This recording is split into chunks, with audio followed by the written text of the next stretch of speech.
So if you could raise your hand and just let me know, or somebody raise your hand and let me know that you can actually see the poll. Okay, great. So go ahead and select your answer. This is going to help kind of figure out where we're going to go for the evening and also just give us some opening discussion. So you're going to tell me what your primary reason for teaching language, and by language I'm referring to grammar, mechanics, conventions, all that good stuff. So which of those options is your primary reason?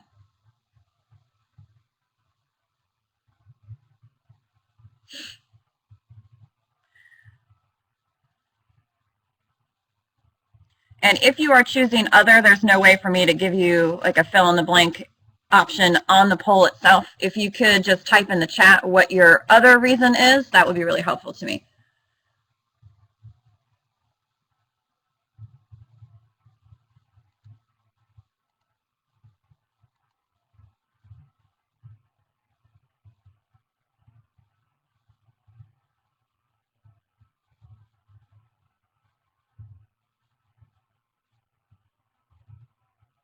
Yes, Grace, I probably should have anticipated that.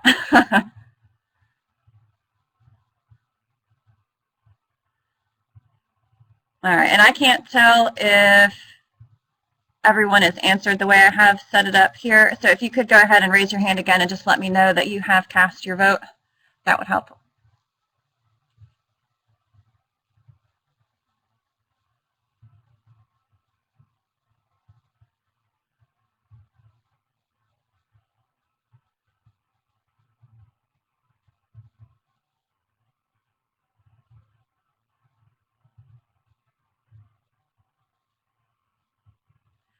Welcome, Angela. If you could, since you just jumped in with us, if you could go ahead and answer the poll question for the evening so we can get your answer counted too.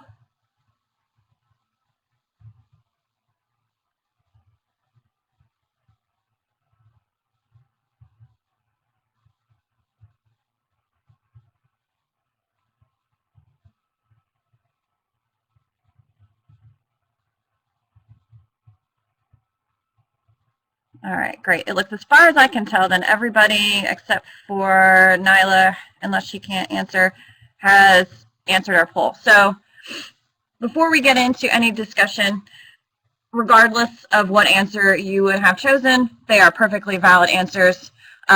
Even the last one, which I really kind of added just as a joke because it's about that time of year. That's fine.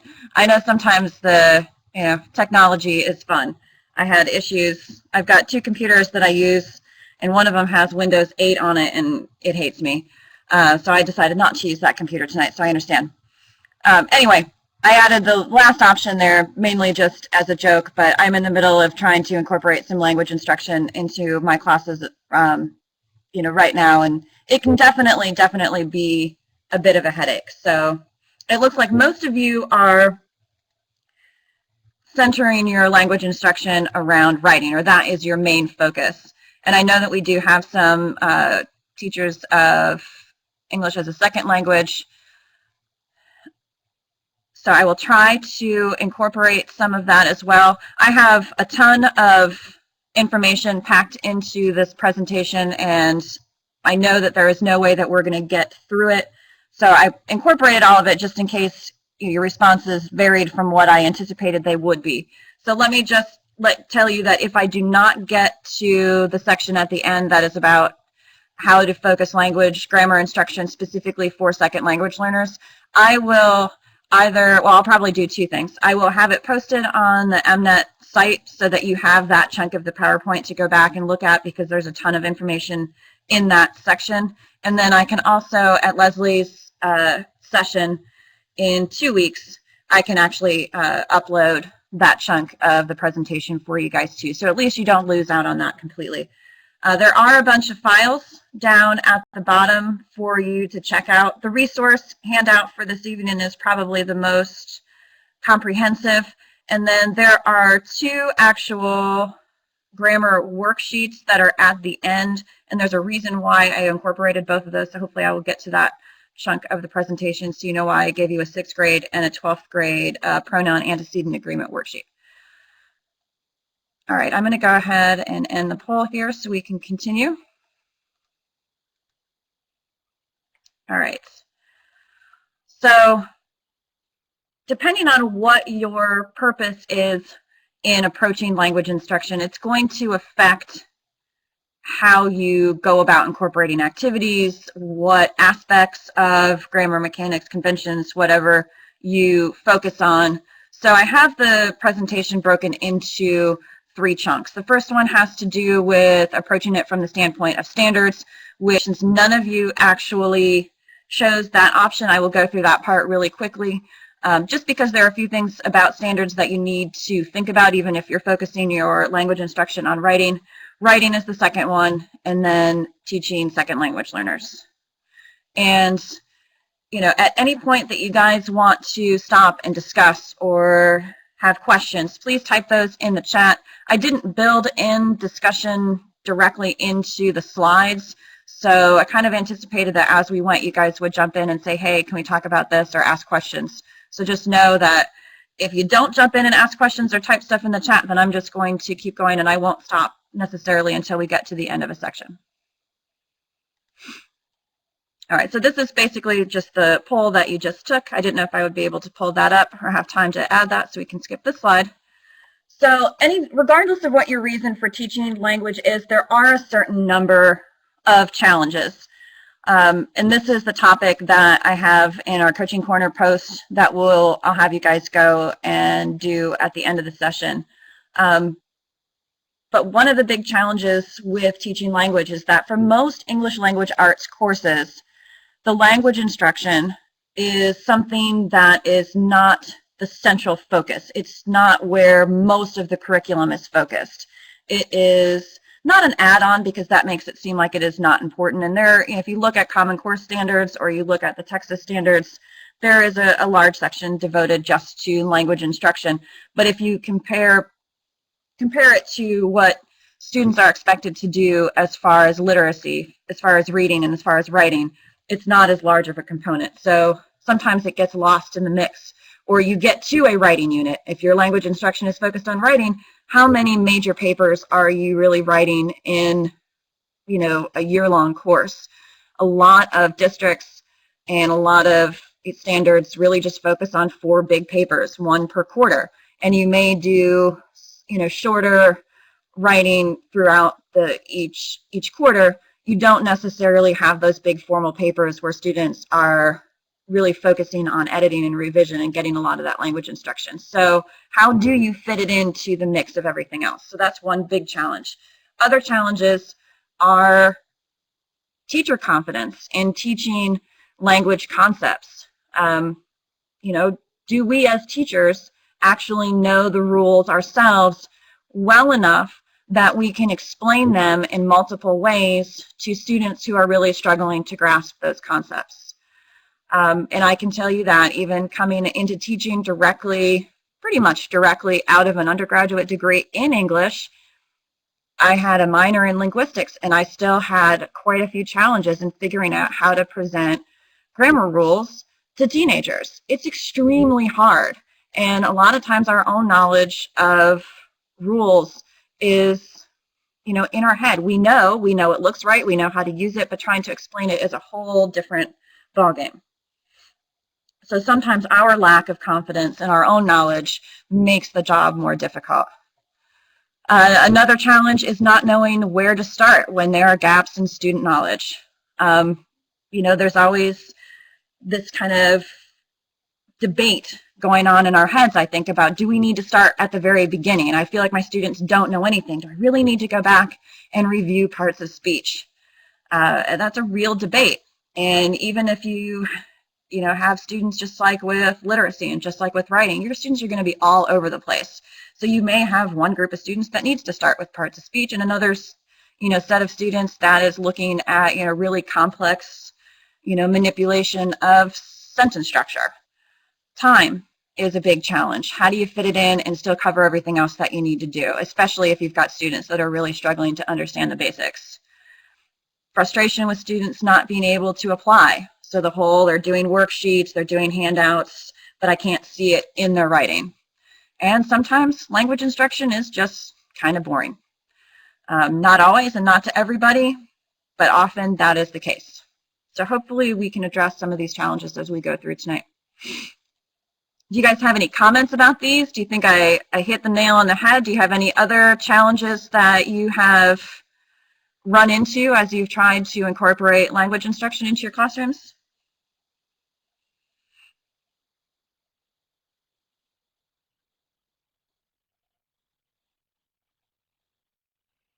Yeah, Verna, that is, I think you're not alone in that. Not alone at all.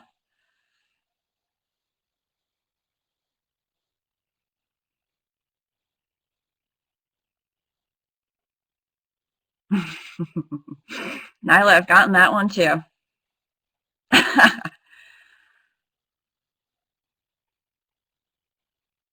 Christina, I teach seniors too, so I understand, definitely.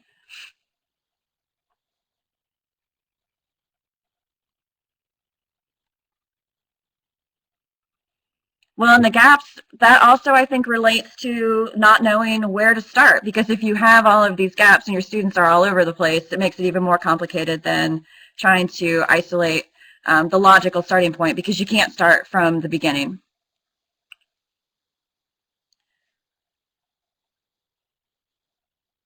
All right, Victor, I see you're still typing. I'm going to go to the next slide, but students will not pay attention. Yeah, and a lot of times that is a factor when they don't understand. They don't understand how they're going to apply it, and they're struggling. All right, so something else to think about in addition to the challenges is that when you use the term teaching grammar, you've got to remember that grammar is actually a catch-all term for a lot of really different language elements. You've got form, you've got meaning, you've got pragmatics, you've got a huge difference between declarative versus procedural knowledge, and sometimes that is where the gap is too. You'll have students that, if given a writing assignment, can produce writing that is coherent and relatively clear and makes sense, not that it's error-free, but it works. But then if you ask them to go back and analyze what they actually did or how they created that writing and what the parts are, they don't have the understanding or the terms to be able to talk about how they wrote it. Language skills are multidimensional. They all kind of work together. So trying to isolate specific things is really difficult. So if you think you're going to jump in and start with,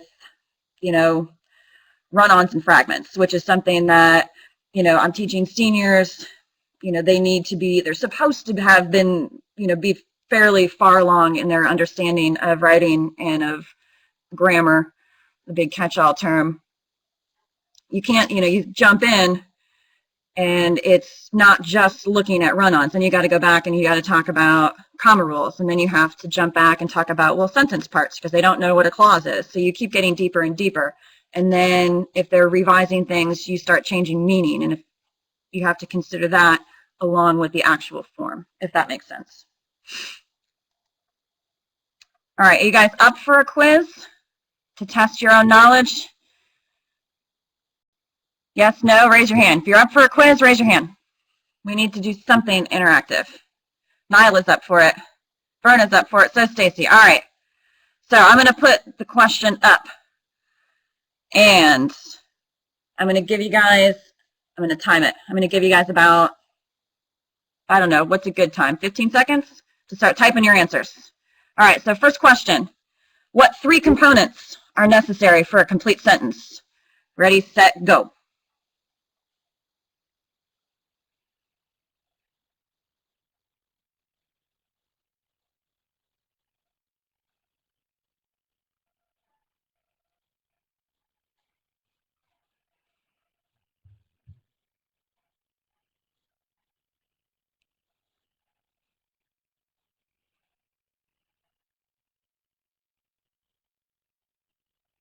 All right, and that's 15 seconds.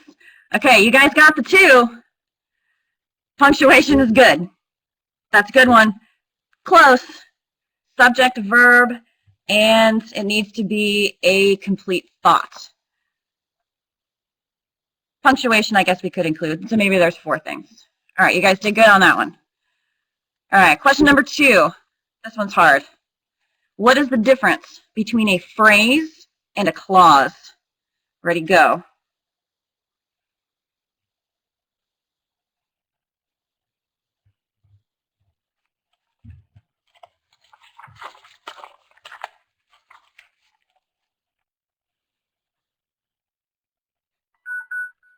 Okay, you guys might need more than 15 seconds for that one.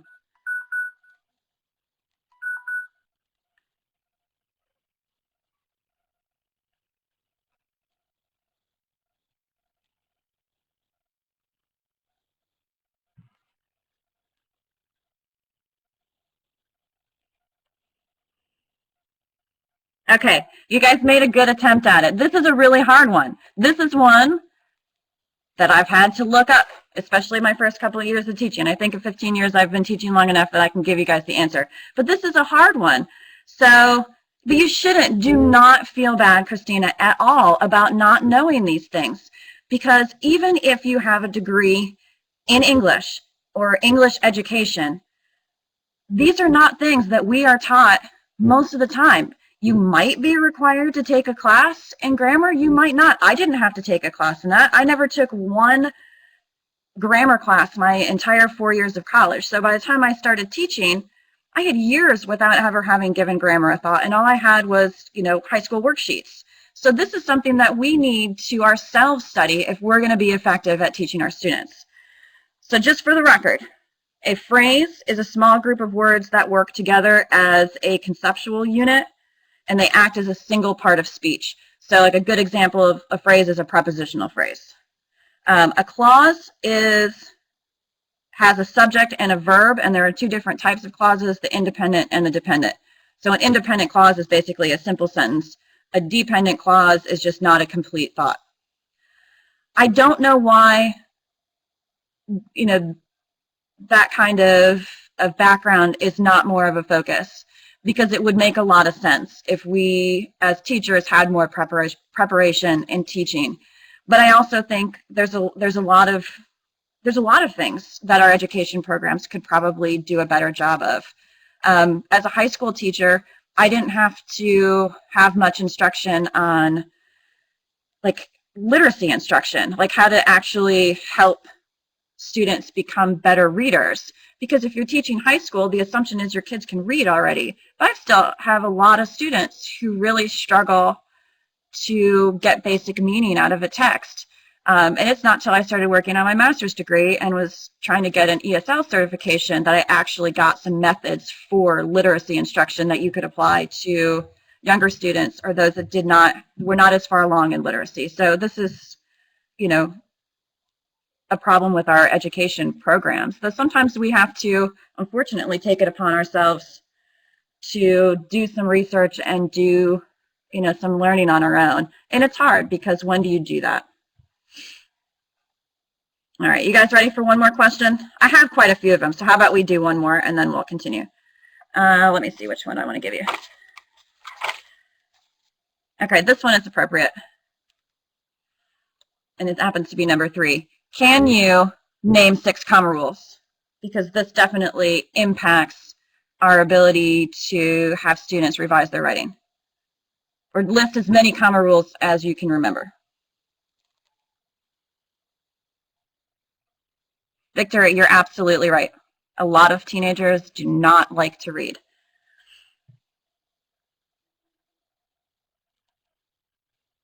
Sometimes to get them to read, it really requires some searching for text that can keep them interested and also challenge them.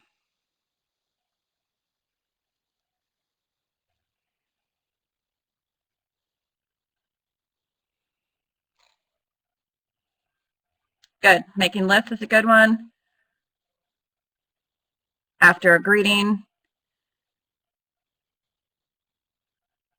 we can generalize the after a greeting to any kind of introductory element. So there's 2.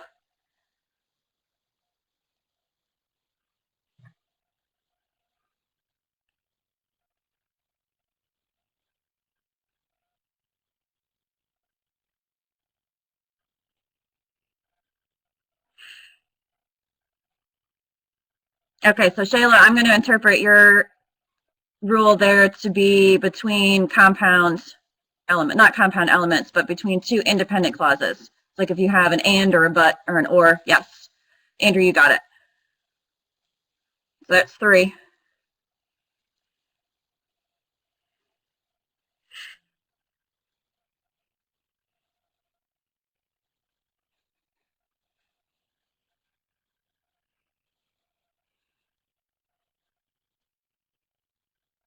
All right, I'm going to let these last 2 go, a couple of comments go, and then I'll give you the last 3 if we don't get them.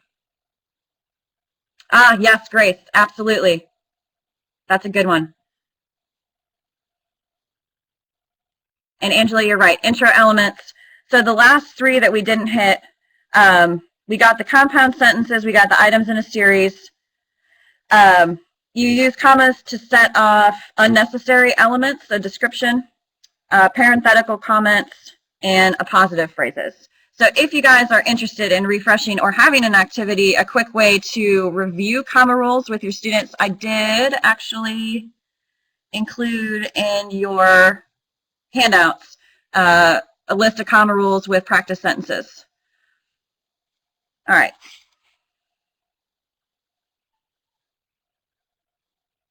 Verna, I agree with you. So our language instruction and how it impacts our students' writing it's really important.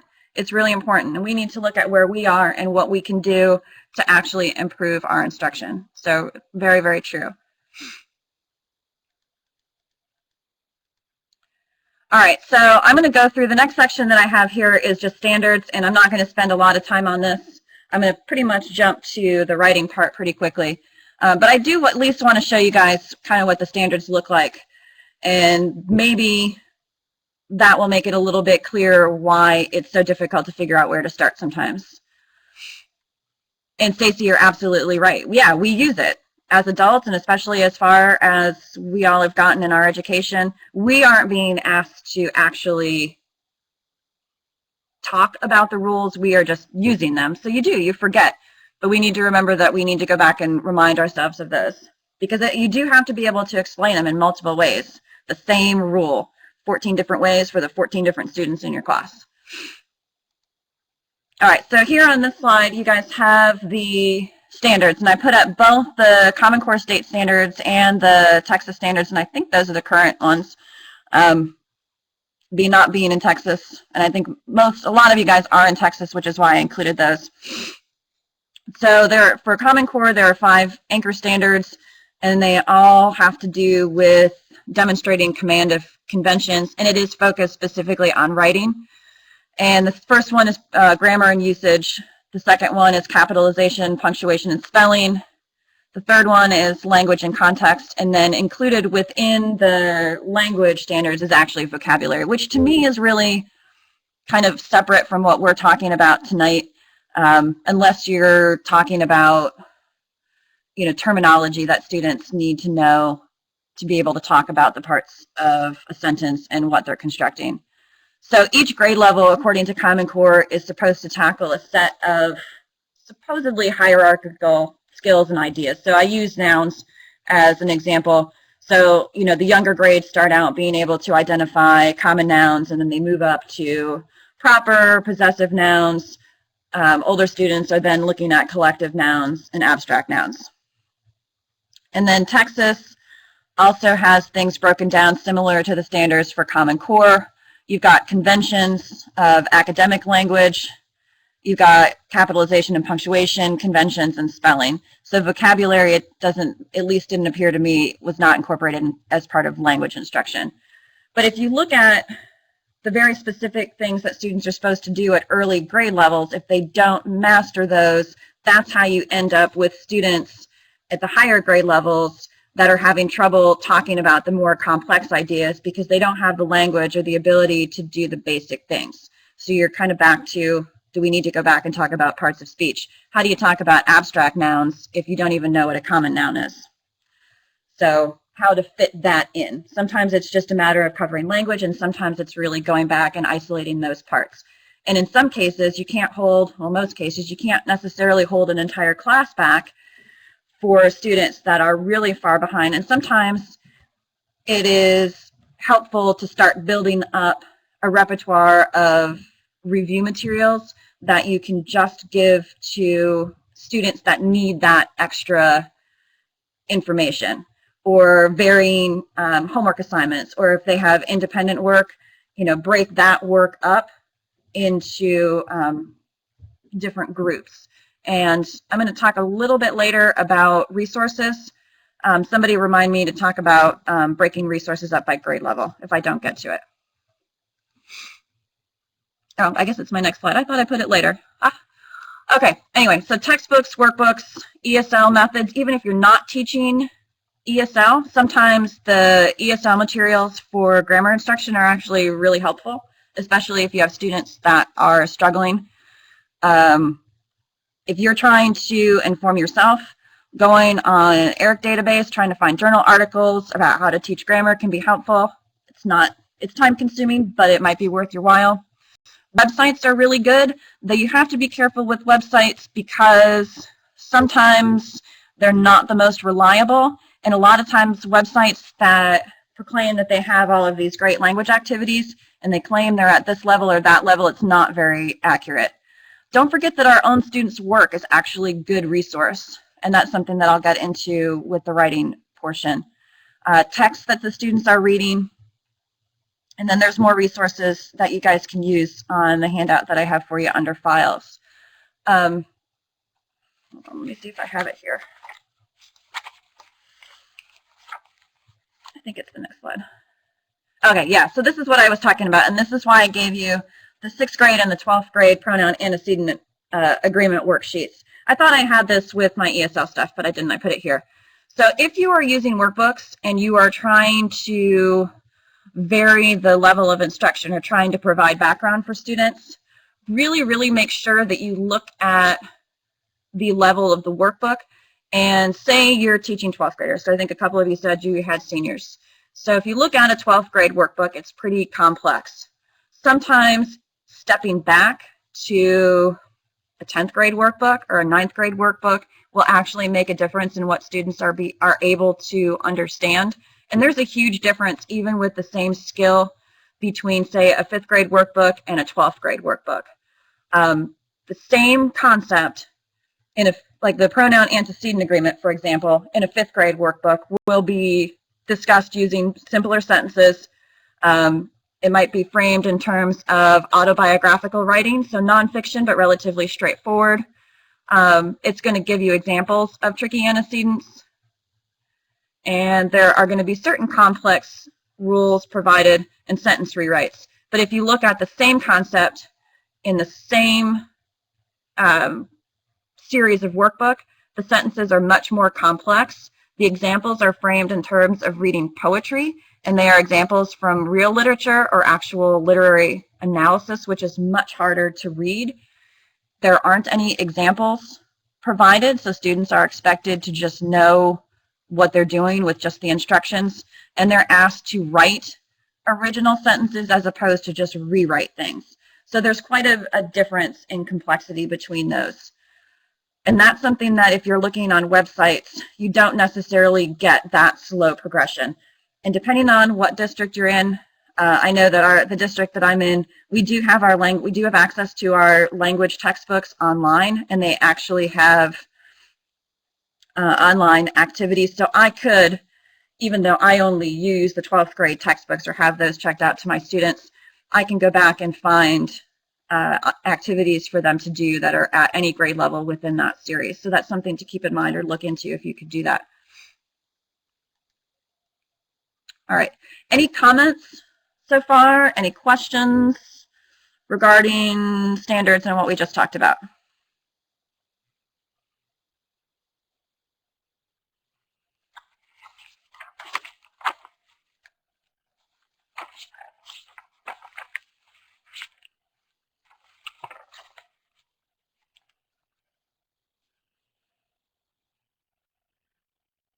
Yeah, and Victor, you're definitely going to have to do that. You're going to be most successful when you direct your instruction at the level that your students are at.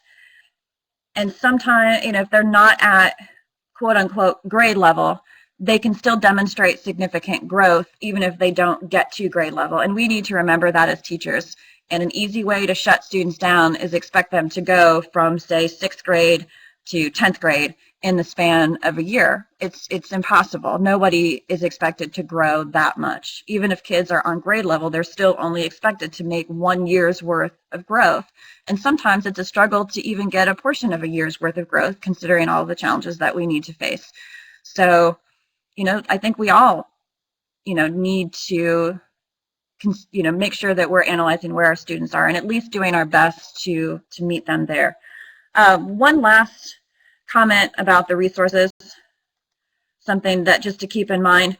If you are using textbooks and workbooks, which is different than what I'm going to talk about when we jump into the next section about writing, just be aware that the younger your students are, the less they are going to benefit from direct instruction of grammar rules.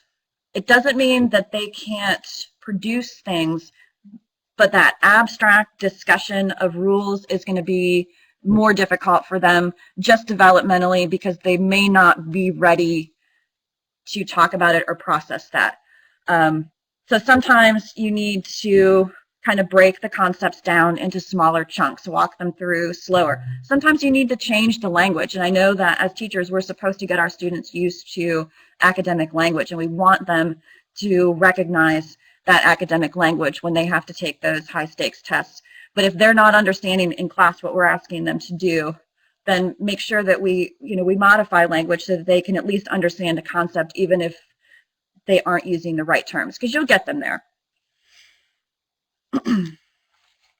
And I know a lot of times workbooks and textbooks get a bad rap as far as being boring, don't use them, you have to do everything in the context of their own writing or, real use, but they have their place. They do have their place. It's just not something that you shouldn't have that as your only method for teaching language or something that you do all day, every day.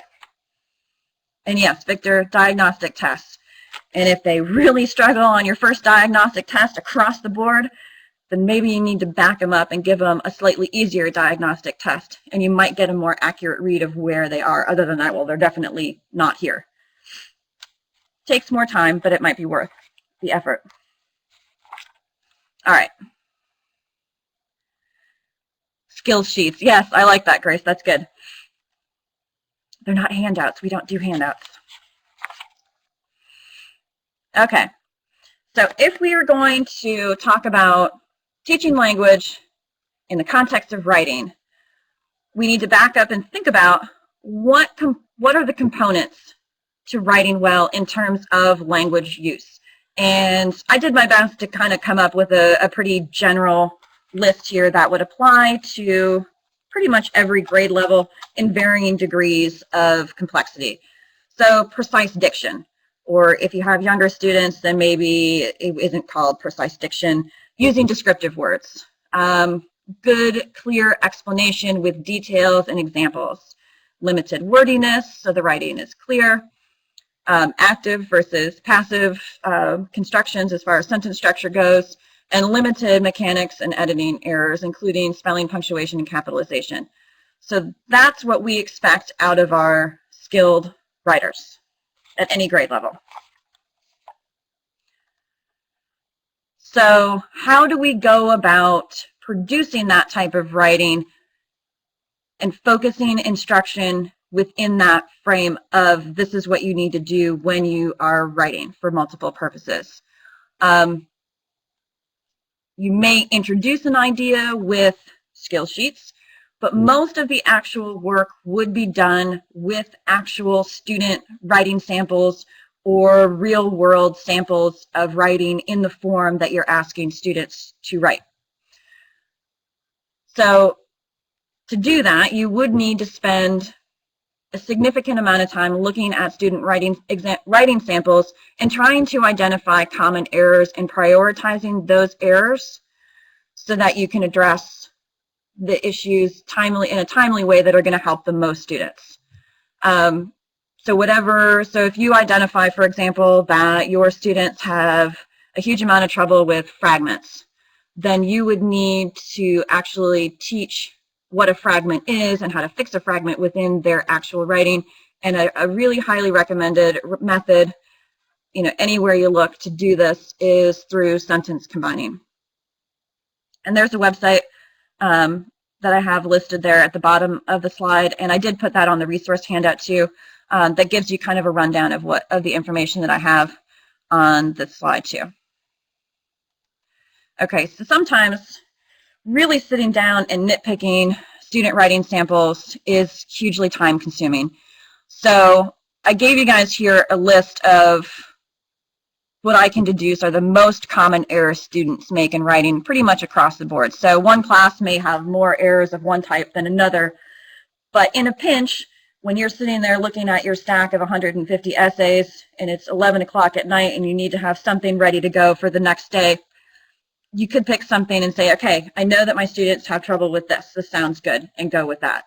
So fragments, run-ons, subject-verb agreement, pronoun-antecedent agreement, spelling, passive constructions, long strings of prepositional phrases that make the writing confusing, incorrect word usage, so mixing up words, like they've heard a saying or they've heard a word used and then they either don't spell it correctly or it's not actually the word that they're using, dangling or misplaced modifiers, and informal language. So again, sentence combining is something that can tackle a whole lot of the issues on that list. So by discussing sentence combining and talking about the different ways that you can combine sentences, you can tackle things like fragments, run-ons, you can tackle punctuation issues, which is actually something that I didn't list on here. You can tackle things like long strings of prepositional phrases, and you can even tackle passive constructions by talking about sentence combining. Things like incorrect word choice, subject-verb agreement, you could introduce in the mix of talking about sentence combining, but the actual act of combining sentences, you could probably do subject-verb agreement too, because if you have one short sentence that is in present tense and another that's in past tense, you could talk about that sort of agreement throughout. It just depends on what individual sentences you're using. So sentence combining could work for a lot. So there are, especially when students start working on trying to actually combine sentences, and I'm going to have to maybe switch over to the bigger screen if we're actually going to try to do this activity. This is my other activity for the day. Their answer to everything is using a coordinating conjunction and a comma. So you would have to spend some time talking about other ways to actually combine sentences. So inserting words and phrases, things like adjectives or positive phrases. Instead of having two sentences with two subjects doing the same thing, creating a compound subject. Subordination is a big one. So instead of having simple sentences or compound sentences, making complex or compound complex sentences. Kernel sentence activities like the one that I have up on the screen, which is a student, quote unquote, student summary, writing assignment of a chapter, the first couple chapters of Divergent, is something that you could create, or you could have students specifically write a summary of something using kernel sentences like this. So you have real student writing, and then as a class or in small groups, you could have them actually figure out ways to combine the whole thing into a paragraph, or you could give different groups of students different chunks of the sentences, different numbers of sentences. So one group could get the first three, another group could get the next three, et cetera, et cetera. Something else that you could do is make sentence manipulatives. There was a picture on one of the quiz slides that I had earlier where there were little beads that had words on them. That's kind of the idea with the sentence manipulatives. So I wouldn't necessarily recommend writing words on beads. You can actually make either word-based, clause-based, sentence-based manipulatives where you put individual words on a slip or a clause, individual clauses on slips, whole sentences that would be in a paragraph on individual slips, and then give other little pieces of paper that have punctuation on them and give them to students in baggies or something like that.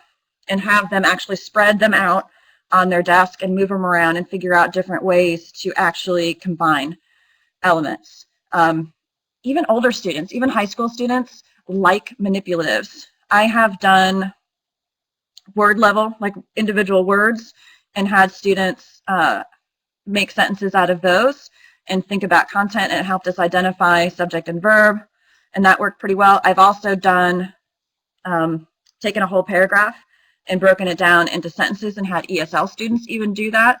So if you do something like this with ESL students and you do it on a sentence level, transition words help them figure out the order that things go, but that's even an activity in and of itself. So sentence combining can be something that you do together, you know, with an Elmo. You can do it on the board. You can have students do it with the manipulatives. So there's a lot of different ways to mix up the same idea and have students actually work with the words. All right, do you guys feel like doing another activity? Because my idea, instead of just having me lecture at you, was actually practice this. So again, the idea of we need to know how to do these things if we're going to have our students do these. So I actually have real sentences here that we could practice combining in a variety of different ways. You guys up for it? Would you rather I move farther in the presentation? What do you think?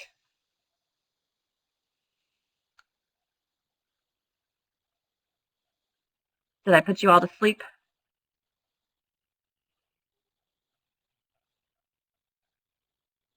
Okay, I've got two. Let's do it. I've got one. Keep going. Anyone else want to weigh in?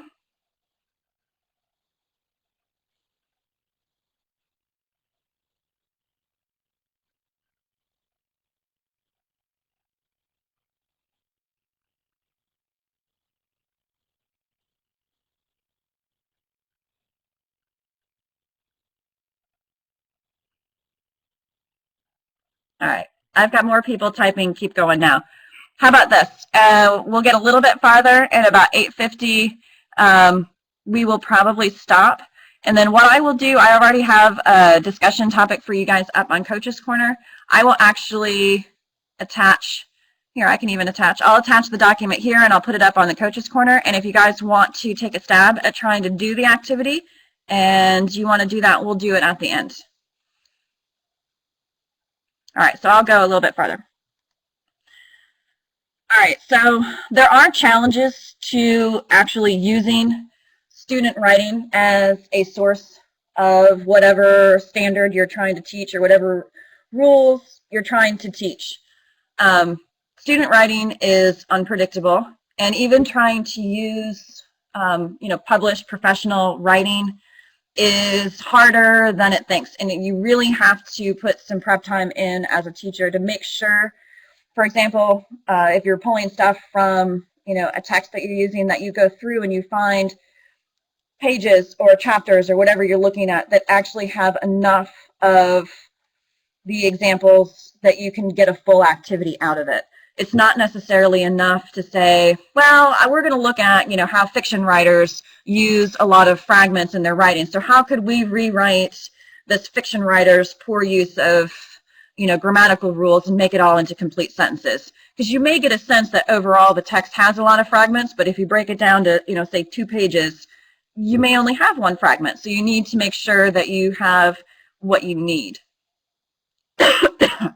Things that are easiest to identify and have students work with, or to be able to come up with a rule using real writing, would be things like capitalization rules. Basic sentence structure, though be careful with basic sentence structure, because real sentences and real texts are a whole lot different than sentences in a grammar book. So I would make sure that before you jump into real text, if you're trying to get students to look at sentence structure, or even how real writers vary sentence structure, or how the students themselves are varying, that you preview the samples and don't necessarily just pull a paper on the spot. Finding examples of basic parts of speech are also pretty easy if that's where you're starting with your students. Harder to identify the rules are things like spelling. It's really time consuming to do that in real text. And punctuation rules.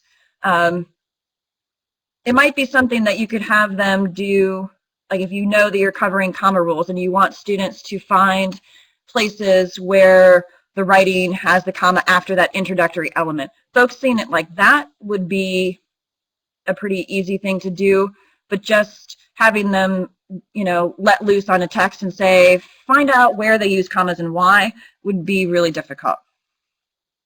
Trying to identify subject and predicate or parts of a sentence in real writing is definitely difficult because, again, most people don't write like a textbook.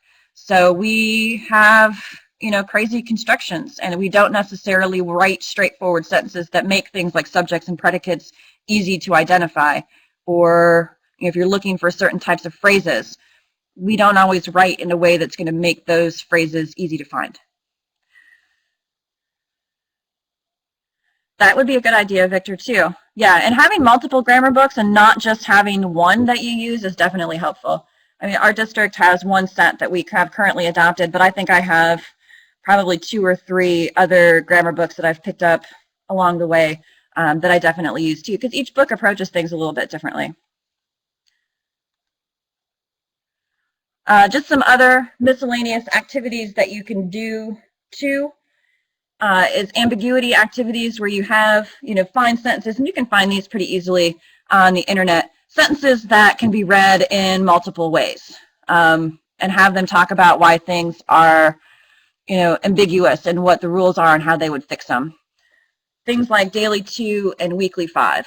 So the daily 2, in a nutshell, is basically doing 2 sentences a day that are focusing on a particular language element, a particular punctuation rule, a particular sentence structure, whatever it is, and going over those and having students keep a notebook where they have these daily sentences, where they write them out and then they actually do the notation and the analysis of those on the sentences.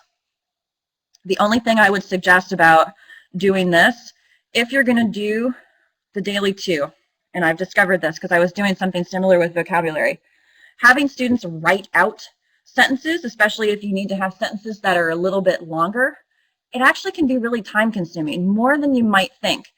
What I actually had students doing is have their notebook paper, so it was still a couple of sentences a day, or we were doing analogies, so we do 1 or 2, but instead of wasting the time of having the students write them out, because that could really be something that students would drag out for 5 or 10 minutes, I actually typed it up and put them on individual slips, so 2 sentences at a time on a slip, and just cut them out, and then they just stapled them onto the notebook paper, so they don't actually have to write anything except their notation. So if you only want to spend 5 or 10 minutes on it, then you're actually spending that 5 or 10 minutes on the actual discussion and the notation as opposed to them writing stuff. So that's just a small tip. Individual grammar games that you can find online, if you've got computer access, can be kind of fun. And I think we mentioned, I don't think it was in my session, I think it was Leslie's session talking about Kahoot, which is a site that you can go to where you can actually have students all online. So it's kind of like them having like their own little console, but they just have to be on a computer, and then you can have them actually play games against each other in real time, and you as the teacher can control it. And I had just found out about this, maybe I'm old and behind the times, but there are lots of sites like this that you can have students go to. There's another one that I found out today from our librarian, where you can actually create like a web quest, like 1 page where all the resources, like WebQuest-y kind of resources, are together. I can't remember what, I wrote it down, but it's on my desk at school. I'll have to try to remember to have that website for you guys for Leslie's session in 2 weeks. But again, there are some resources for some of these on my handout.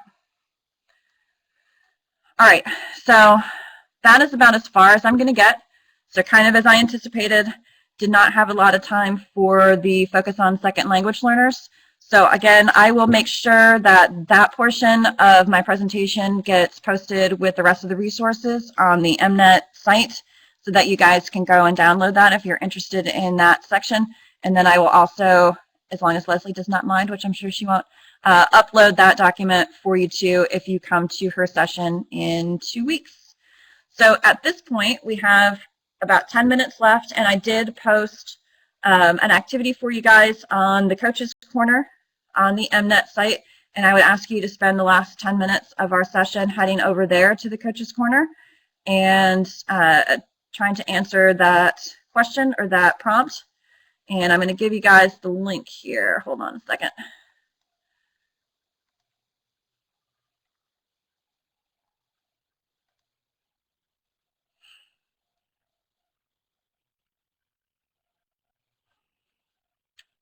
And I'm just trying to give you guys the specific link to the topic so you don't have to scroll down.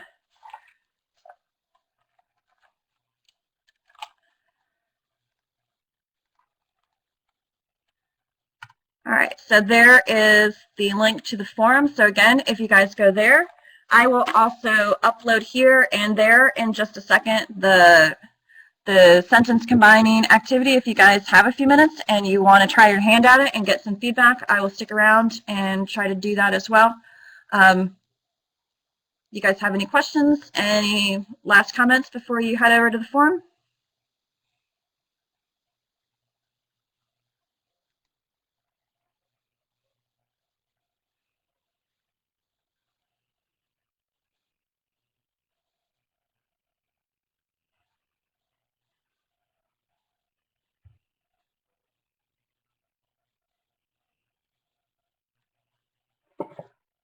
All right, no problem. And please don't just log out. Please go to the Coaches Corner and post some comments, have some discussion.